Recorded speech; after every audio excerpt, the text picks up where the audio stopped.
When management forgets, then officers lose their life or they get hurt.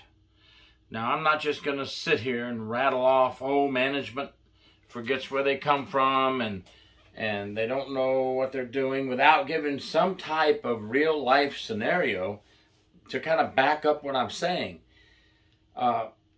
There's one that was just very recent. It hasn't come out in the press yet, and the information I'm receiving, and folks, I always keep my call-ins private. I do not disclose names.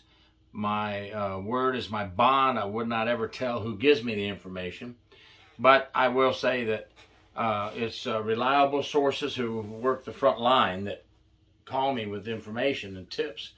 I want to go back just a few years, though, for one of the examples. You know, there was a Sergeant Mark Basserman at the Somerset Correctional Facility in Pennsylvania, I believe, but he lost his life, and an inmate did punch him and knock him down, but after he knocked him down, he used heavy work boots that are issued to inmates, and he kicked him to death. Rest in peace.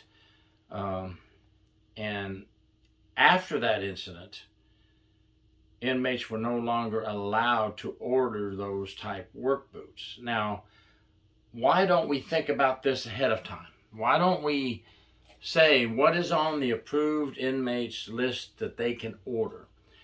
And why don't we have a committee that goes through this for every state Department of Corrections and says, well, you know, these work boots are heavy duty work boots.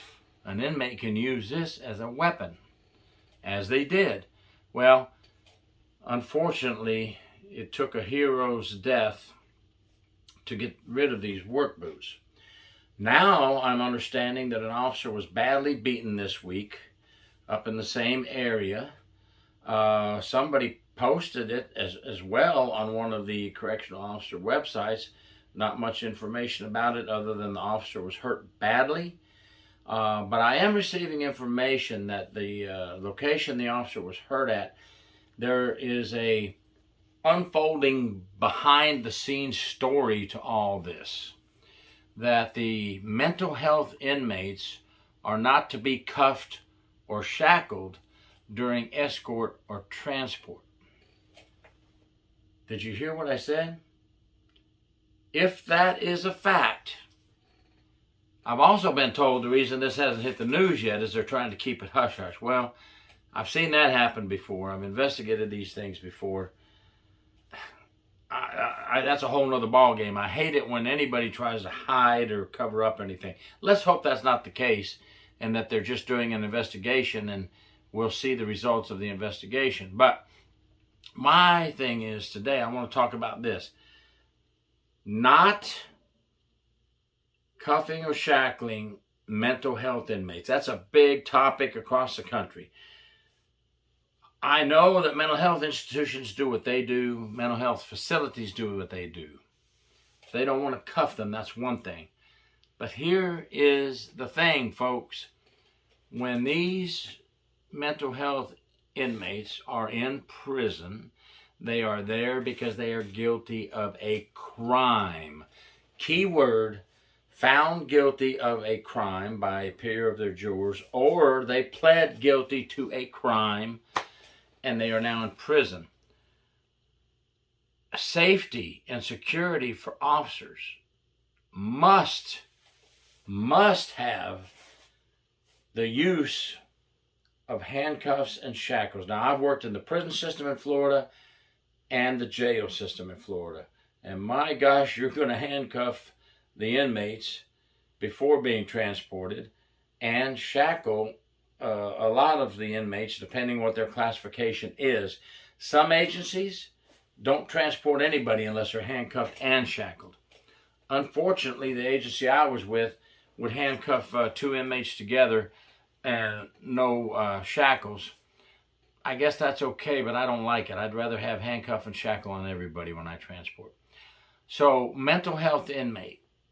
The pressure from the outside groups are begging, don't handcuff a mental health inmate. Don't shackle a mental health inmate. It's more harm than good.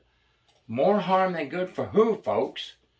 Our officers are being beaten badly. They're being killed. I do not care what your mental health status is. You are a convicted felon in a prison. You will be handcuffed and shackled prior to transport, and at least, at minimum, handcuffed when escorted around the compound. If you are in a situation that calls for you to be handcuffed when being escorted around the compound. Now, I know in the state prison system, many times we escort inmates, their hands are free. But if they're a troubled inmate that could possibly harm you, with any type of history of harming you, they should be secured when you escort them from place to place. Or at least have 2 officers on them. How do you know what to do? Well, follow your agency's policies and procedures, unless they're like some agencies trying to change it to where you're not going to place handcuffs and shackles on mental health inmates.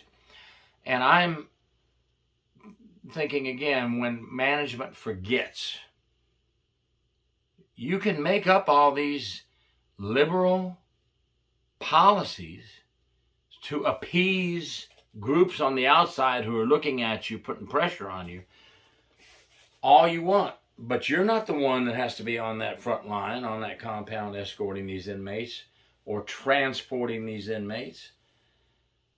How easy is it to sit behind a desk and sign off on a new policy and procedure without having a committee go over it? And who should be on that committee? Well, you should have your security colonel, your security major, a couple of captains, 3 or 4 frontline officers that are willing to speak up and not be yes people to whatever the higher rank says. Get out there and study what you're signing before signing it. Because when you're signing things to appease the outside, which is what I'm seeing in many cases, those new policies and procedures you're making to appease the liberals, excuse me, I know I'm going to get heat for this, is causing our officers to get injured and killed. I gave you 2 examples. We can find many more examples of officers being attacked by inmates because not secured properly, not 2 officers when there should have been 2 officers. And I know staff shortage is an issue, but in these cases, you're going to have to find a way, even if you get a sergeant on there. Many reasons why we must protect our staff and not cower down to outside political pressures. None of these political pressures coming from the outside, none of these people involved, none of these groups, none of these politicians are the ones that have to be there and take the beating when the inmates attack. This kinder, gentler, touchy-feely approach to handling inmates is not the way to go, folks. You wonder why you're losing so many officers? Well, that's one of the reasons why. They're sick and tired of being beaten when things could be changed. That safety measures could be better. Policies and procedures could be better. Take care of your people. And managers, if you don't watch it, I'm not talking about all of you. There are managers that keep care of their people and will not allow this type of decision to be made. And thank you for doing that. But we're having a lot of agencies start to cower down to outside pressures and get kinder and more gentler. Now, I am not talking about abuse, folks. So for those of you that are listening that are not in corrections, you're going to say, oh, that's because he's a retired officer. He's all for them only. I get that every now and then. And I have to say, look, did anybody say abuse is okay? No, I never said abuse is okay. I'm not saying abuse anyone. I'm saying use the tools given to us to protect us. Handcuff and shackle mental health inmates when on transport. I know both my agencies did. I can't believe there's any agency out there not doing that. But I've read some articles also where a lot of these activist groups are really hot on mental health inmates being handcuffed. Well, you come escort them then. You come transport them. Good luck to you. Thank you, Gary York, True Prison Stories.